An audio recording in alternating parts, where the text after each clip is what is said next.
Alors, j'ai profité d'un test que je suis en train de faire par rapport à une clôture de trade, hein, pour vous montrer les dernières fonctionnalités qui ont été rajoutées donc au robot Basket Manager. Tout d'abord, pour ceux qui ne connaissent pas le robot Basket Manager, c'est un robot qui permet de clôturer un ensemble de trades dès qu'un objectif défini en pourcentage, donc comme là par exemple 10% en pourcentage ou en monnaie, donc on choisit. Et ça va donc clôturer les trades dès que l'ensemble des trades vont pouvoir permettre d'atteindre cet objectif. On peut définir une perte maximum, ici elle est définie à moins 10%. Bon là je suis en train de faire des tests, hein. Ça n'a rien à voir avec la réalité de ce que je fais. C'est par contre, le robot Basket Manager peut être intéressé pour effectuer des tests, par exemple sur une sortie de trade. Hein, vous faites comme moi, c'est-à-dire vous mettez un objectif assez important, une perte maximum assez important. L'intérêt, en fait, c'est de connaître quel a été le drawdown. Par exemple, pour l'instant, moi, le drawdown était de moins 1,2%. Pourtant, j'ai énormément de trades. Ce qui veut dire que la méthode que j'emploie est très bonne.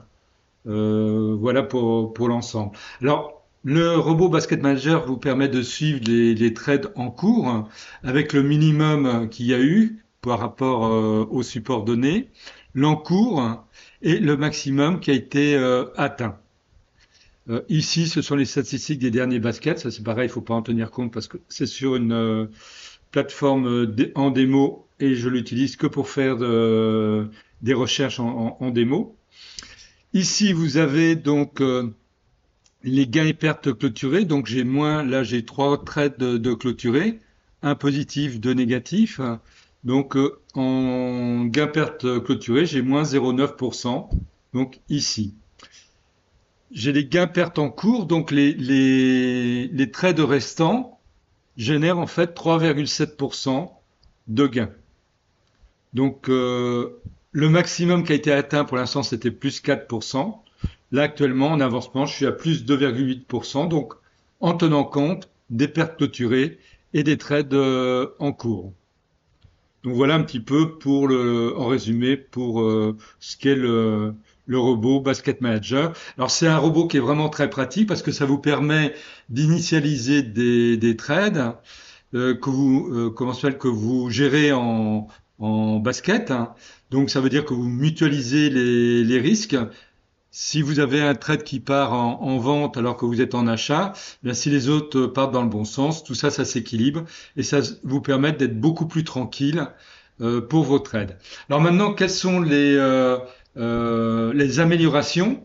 Donc ça, c'est surtout pour ceux qui possèdent le robot, hein. Je vais vous envoyer très prochainement la nouvelle version. Donc là, au niveau avancement, si on clique sur avancement, comme ici, ça va supprimer toutes les données numériques ici. Pourquoi? Parce que si vous tradez avec des gros montants, par exemple pour ceux qui font des trades avec des propres firmes, donc avec des gros montants, style 200 000 US dollars, eh bien naturellement, certains ne sont pas habitués aux gros découverts en montant. Alors que si on raisonne qu'en statistique, eh bien en pourcentage, pardon, eh bien le pourcentage, lui, c'est toujours pareil. Là, par exemple, j'ai un minimum de moins 1,2%.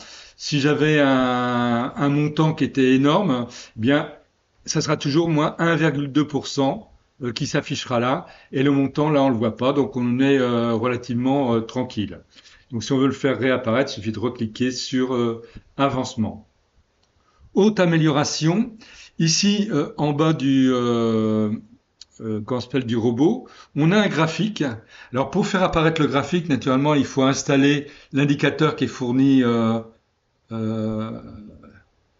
avec cette nouvelle version, c'est-à-dire c'est Basket Manager PNL Monitoring. Et ça vous permet donc de voir une évolution de votre avancement, donc qui est ici. Donc là, je suis à 2,9%. C'est monté à 4%, donc à 252,95. Et on voit qu'ici, la ligne en pointillé marque 252,95. Là, j'ai la ligne avec l'objectif qui est à 639,52 et vous voyez que cette ligne-là est à 639,52. Au niveau du minimum, je suis à moins 639,52 et donc perte maximum moins 10%, moins 639,52. Alors on peut très bien faire varier ça. Si on fait varier ça, ça va faire varier l'écartement entre les lignes. Alors oui, une chose, vous avez donc le montant donc, qui a été atteint au maximum ici, le montant, la ligne 0 ici, toujours en ligne de référence, et en pointillé rouge, quel est le drawdown maximum qu'il y a eu. Donc c'est donné par cette ligne en pointillé rouge. Ça vous permet vraiment de voir ce qui se passe. Que des moments vous avez, par exemple, vous êtes en positif ici, hop, ça chute, ça revient vers la ligne 0 et après ça repart. Et là, ça peut être intéressant parce que c'est un signe, vous pouvez repartir dans la tendance et pourquoi pas, des moments pour ceux que ça intéresse, faire du pyramidage. Donc maintenant, si on bouge les lignes, vous allez voir ce que ça donne. Là, je vais mettre moins 5%. Voilà, 5 ici. Alors, quand vous faites une modification comme ça, donc moi ça apparaît sur mon autre écran, mais ça vous ouvre une fenêtre vous disant attention à votre saisie sous peine de clôturer vos positions en perte. Êtes-vous sûr? Ça c'est pour éviter que par exemple je mette par exemple une perte de moins 0,8%, tac, et ça va faire clôturer mon trade si je suis dans ces eaux-là. Alors là je mets oui, voilà. Donc vous voyez, ça a bougé comme ça. Maintenant, si je mets 5% ici en plus, vous allez voir ce que ça donne. Et au niveau des écartements de... euh, voilà. Et voilà. Donc, vous voyez, toutes les courbes se sont adaptées par rapport à ce que j'ai mis. Ça vous permet d'avoir plus ou moins d'écartements, etc., de vos courbes et d'avoir une vision beaucoup plus fine du détail. Donc voilà pour ces améliorations du robot Basket Manager. Donc pour ceux qui le possèdent, je vais vous l'envoyer très prochainement. Alors, petite précision avant que je vous quitte, hein. Ici, vous avez donc un indicateur de force. Il ne fait pas partie du robot Basket Manager. Ceux qui possèdent le robot EATFL ou EATFL Pro, naturellement, l'auront compris. Et moi, ça me permet de surveiller les forces quand je suis sur le graphique avec le robot Basket Manager.